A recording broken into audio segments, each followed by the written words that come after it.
Hello.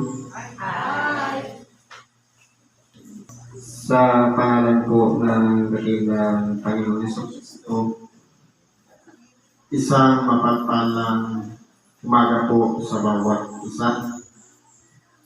Ngayon, tayo sa pagpapatuloy ng gawain na kung saan kanina ginawa natin yung pananalangin, isang bagay na parang nagiging pagkakataon ng tao para kausapin ang Diyos. Sa makatuwid, sa panalangin, tayo yung nagsasalita, tayo yung lumilikha ng mga hinihingi natin, ang Diyos ang nakikinig. At dito naman, sa ikalawang bahagi, ang pananaral ng salita ng Diyos, ang Diyos naman ang makipagsalitaan sa atin sa pamamagitan ng kanyang mga sinugo, mga tagapangaral, tagapagpahayag ng salita ng Diyos, na siyang dadaluyan ng kapangyarihan sa pamamagitan ng Espiritu Santo para basahin ang mga sitas at talakayin at ipaunawa sa bawat isa sa atin. Sa bagay na ito, tayo naman po ngayon ang tagapakinig. Kaya po, kinakailangan, sabi nga ng ating ni Apostol Pablo sa mga taga-Roma, sabi dito, kaya nga, mga kapatid, ipinamamanhin ko sa inyo alang-alang sa mga kahabagan ng Diyos na inyong iharap ang inyong mga katawan na isang haing buhay banal at kaya-aya sa Diyos na siya ninyong katampatang pagsamba. Kaya ang tunay na nakalulugod sa Diyos na pagsamba, dapat ang ating kaluluwa, espiritu, at katawan ay aktibo sa pakikinig, sa pakikisa sa programa ng Diyos. Sa makatuwid, nakapokus lahat ang atensyon natin sa programa. Kung kanina nanalangin, may awitin, nakikisalo tayo. At sa Ebanghelyo naman, nakikinig tayo. Ang una pong aralin, ayon sa sulat ni Apostol San Judas Tadeo sa Kapitulo 1, versikulo 20 hanggang sa 25. Ngayon po, ang sulat dito ni San Judas, isang kapitulo lang. Pero kung mayroong mga tao na kapag naririnig ang Judas, matatakot na, ang iba naman nalalagim. Pero ang katotohanan, dalawa po yung Judas sa alagad ng ating dakilang Panginoon. Ang isa, si Judas Tadeo, at ang isa, si Judas Iscariote. Ang may sulat po nito, si Judas Tadeo. Sabi nito, sa Kapitulo 1, versikulo 20 hanggang 25. Ngunit kayo, mga minamahal, papagtibayin ninyo ang inyong sarili sa inyong lubhang banal na pananampalataya at manalangin sa Espiritu Santo. Ngayon, sino po yung pinapaalalahanan dito ni San Judas Tadeo? Kung mapapansin natin, iakyat natin sa 18. Kung paanong sinabi sa inyo, magkakaroon ng mga manunuyak sa huling panahon na magsisilakan ayon sa kanilang masamang bita. Ang mga ito ay magsisigawan ng paghiwalay, malalayaw na walang taglay na espiritu. Sa makatuwid, dalawa po ang kinakausap dito ni Apostol San Judas Tadeo. Mga manunuyak at mga tapat sa Diyos. Ngayon, saan ba tayo doon? Sa mga manunuyak, walang iba. Ang purpose nila, manglibak, sirain ang programa ng Diyos. Pero, kung tayo po ay kasama doon sa mga minamahal, sa may katapatan sa Diyos, ang tinuturo niya dito na dapat papagtibayin natin ang ating sarili. Dapat kilalanin natin ang ating sarili. Gaano ba katatak ang pundasyon na meron tayo? Kasi kung meron ng mga manunaya, kung tayo po ay matatag ang pagkakabaon ng pundasyon ng lubhang banal na pananampalataya, kung ang ginawa nating pundasyon si Kristo yung bato, kahit anong panunuya, kahit anong panglilibak, kahit anong paninira, hindi po tayo matitingan. Sapagkat si Kristo po ang kasama natin. At kinakailangan meron pa tayong gawin. Manalangin sa Espiritu Santo. Hindi pwedeng sabihin, pundasyon ko na si Kristo. Okay na ako.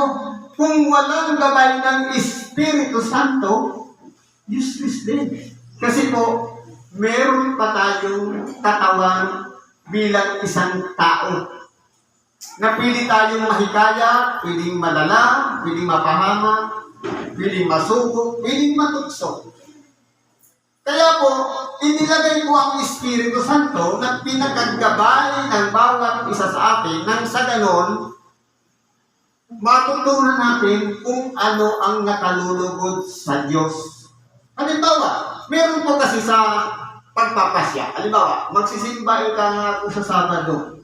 Nagpasya tayo. Pero kung walang gabay ng Espiritu Santo, pwede yung mapurnada. Pwede yung hindi matuloy. Kasi po, may pagsubok, may humaharang, may sagaban. Sa makatuwid, mga kapangyarihan dito sa ibabaw ng sanlibutan. Minsan nga, sariling pita ng laman. Diba, sabi kanina, magsisimba, minsan nagiging kaagaw yung trabaho. Kasi, naipon yung labahan. Pero kung meron tayong kaloob ng Espiritu Santo nagdadala sa atin, kahit matambak pa yung labahan na yan, ang importante, nandito tayo sa araw na pagsamba. Ganun po yun. Kinakailangan matibay, matatag. Hindi pwedeng paisi-isi lang, kalmado palagi, kundi dapat tinitingnan natin ang ating sarili kung nandun pa ba tayo sa pundasyon yun. Matatag ba yung pundasyon na yun? Hindi ba yung kayang ibain o sirain? Sa kabila ng mga pagsubok, problema, karamdaman, kung tayo po'y matatag, hindi po tayo madalaig sapagkat nakatatag na sa ibabaw ng isang bato sa makatuwid kay Kristo at may gabay pa ng Espiritu Santo. Kaya hindi po yan basta-basta nadadala na hindi kaya kung matatag at kasama ang Espiritu Santo. Na ano? Na magsipanatili kayo sa pag-ibig ng Diyos. Ano po yung pag-ibig ng Diyos? Iba po kasi yung pag-ibig na ipinakikita ng tao sa kapwa kaysa pag-ibig na ibinibigay ng Diyos. Kasi ang tao, minsan, nadadala sa dating nakasanayan. Pagkaaway, kaaway, kabati. Kaibigan. Ngayon, sa pag-ibig ng Diyos, ano ang tinuturo niya? Ang Diyos ay pag-ibig. Kapag nananahan sa ating buhay ang Diyos, napakabusilak ng pag-ibig meron tayong tagdag. Kahit maraming nanglilibag, nagmamarites, nagmamaliit, nagkukutya sa ating pagkatao, kung kasama natin ang Diyos sa ating buhay, wala tayong pakialam sa kanila. Sabi nga, pagputihin ninyo ang punong kahoy at magiging mabuti ang bunga niyo. Sa makatuwid, ang bawat punong kahoy na nakikita natin may kani-kanilang bunga. Pero, hindi sila nagpapakialaman ng bunga ng iba. Sa makatuwid, kung nililibak tayo, problema niya yung pananagutan niya yan sa Diyos. Pero kung gantihan natin, ito, minura tayo, siya lang masama. Pag minura mo rin, dalawa na kayo. Kaya ang gawin natin, idalangin ninyo ang sa inyo'y nagsisiusi. Nang sa ganon, yung nabibiglan ng pag-iisip, mabuksan, maliwanagan, at magsisi, may kaya pa natin sila sa Diyos sa pamamagitan ng pananalangin natin iniaalay sa Kanya. Ganun po. Kaya napakabusilak po ng pag-ibig ng Diyos na inyong asahan ang awa ng ating Panginoong Jesucristo sa ikabubuhay na walang hanggan. Yun po kasi yung target natin. Kaya iniingatan natin ang ating sarili kasi ang target natin, buhay na walang hanggan sa piling niya. Kasi po, sabi nga, maliban na ang buto, mabuhay at mamatay ay hindi siya magkakamit ng buhay. Tayo po yun. Maliban na ang isang tao ipanganak dito sa ibabaw ng sanlibutan at daranasin niya ang kamatayan, hindi siya magkakamit ng buhay na walang hanggan. Ibig sabihin, mayroong buhay na pangsanlibutan at mayroong buhay na kasama ang Diyos. Sa makatuwid, ang bawat tao na magtagumpay, magkakaroon ng buhay na walang hanggan at sa sino man sumuko at sumusunod sa kalooban ng Diyos, isinusulat yan doon sa aklat ng buhay ang kanyang pangalan.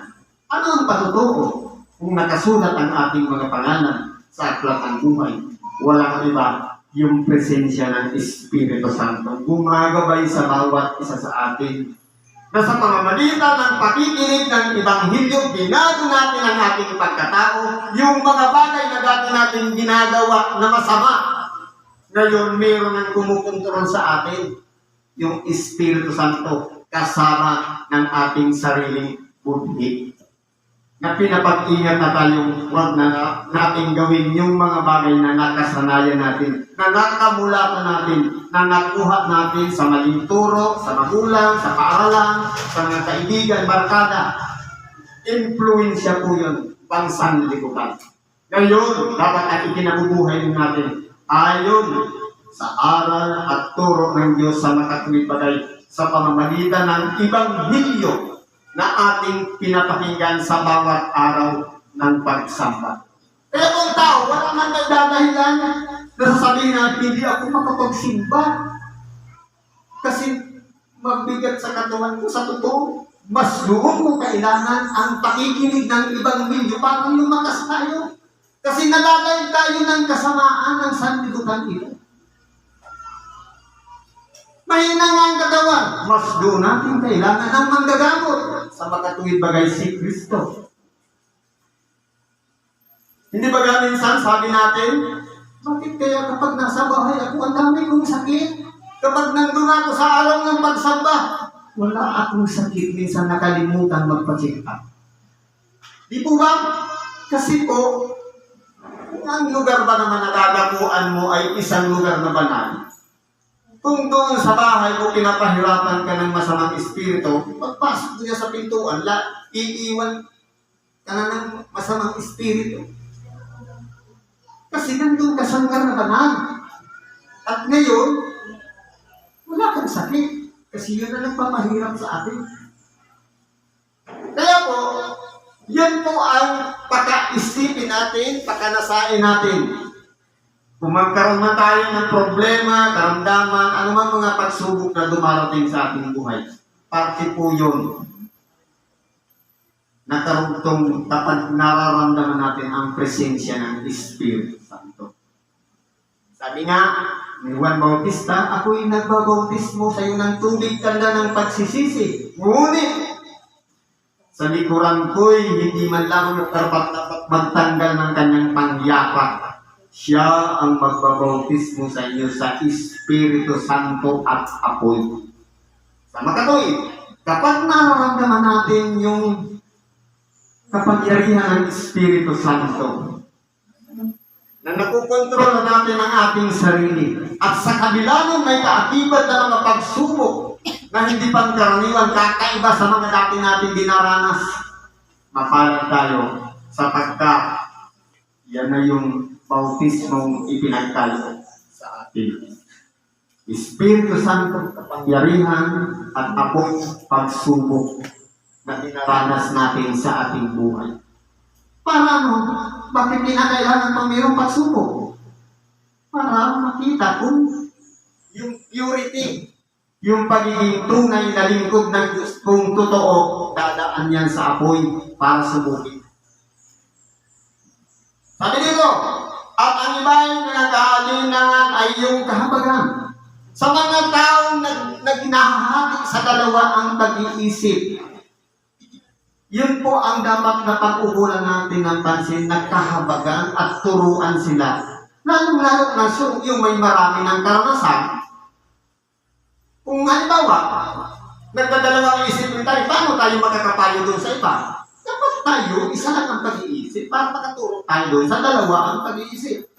Para maging isa rin katulad natin. At sa iba, inyong iligtas na agawin ninyo sa apoy at sa iba, inyong kahabagan na may takot na inyong kaputan, pati ang damit na galungisan ng laman.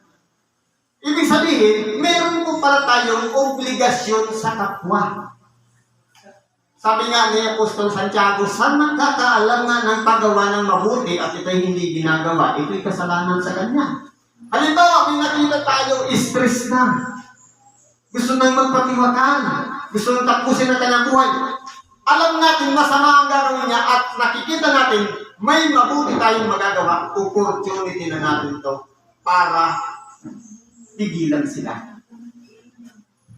Ganun po dapat ang nagiging action natin sa ating kapwa. Pero siyempre, meron ding pag-iingat din at takot. Kasi baka mamaya nga, sa halip na sila yung mahikayat natin na mapabuti, tayo yung nahikayat na maging masama. Influensyahan ko kasi yan. Ngayon, doon sa makapag-iingat sa inyo mula sa pagkapisot at sa inyo'y makapaghaharap ng walang kapintasan na may malaking galak sa harapan ng kanyang kaluwalhatian. Kaya po, mayroon din tayong pag-iingat. Kasi halimbawa, meron isang tao gusto natin, halimbawa tinatarget natin na hikayatin ko kaya ito. Meron din pag-iingat. Kasi baka mamaya niyan, sa halip na sila yung nahikayat natin, tayo yung natisod. Tayo yung hindi nakabalik sa kabutihan, kundi sa halip na halimbawa, pupuntan mo isang bahay, dadaanan mo, may tagay. Ano gagawin mo? Kung pakikasama, pagbigyan mo isa. Pero kung upuan mo na, sigurado ikaw ang madalala, hindi ka na makakabalik. Pati yung purpose mo, putol. Yung intention, hindi na maitutuloy. Kaya meron pag-ingat. Ang tawag doon, pagkatisod. Ano pa sabi dito? Sa isang Diyos, ngayon, doon sa isang Diyos na ating tagapagligtas sa pamamagitan ni Jesucristo natin Panginoon ay sumakanya naman kaluwalhatian, karangalan, ang paghari at ang kapangyarihan sa kauna-unahang panahon ngayon at magpakailanman. Kapag tayo po ay nagkakaroon ng tinatawag na pagtatagumpay, huwag natin kakalimutan pumuri sa Diyos. Meron man tayong mabuting nagawa, huwag natin aabuin sa ating sarili. Sapagkat hindi natin yan magagawa. Instrumento lang tayo. Naging daluyan, naging daanan ng kapangyarihan. Palagi natin ibabalik ang kapurihan sa Diyos noon, ngayon, at magpakailanman. Dahil dumaloy lang siya sa buhay natin para gamitin tayo para ang isang tao'y hikayatin makabalik sa Diyos. Kaya, hindi po dapat natin akuin ang kapurihan, kundi ibigay natin sa iisang Diyos na siya lamang ang tanging may karapatan umako ng bagay na yan. Siguro parang dito na lang ang pagkikibat natin sa oras ito. Salamat sa Diyos. At ano man ang ating mga kailingan, karaingan, ipagkatiwala natin yan si Diyos. Sa ngalan ni Kristo Jesus, salamat at isang mapagpalang tanghali sa bawat isa.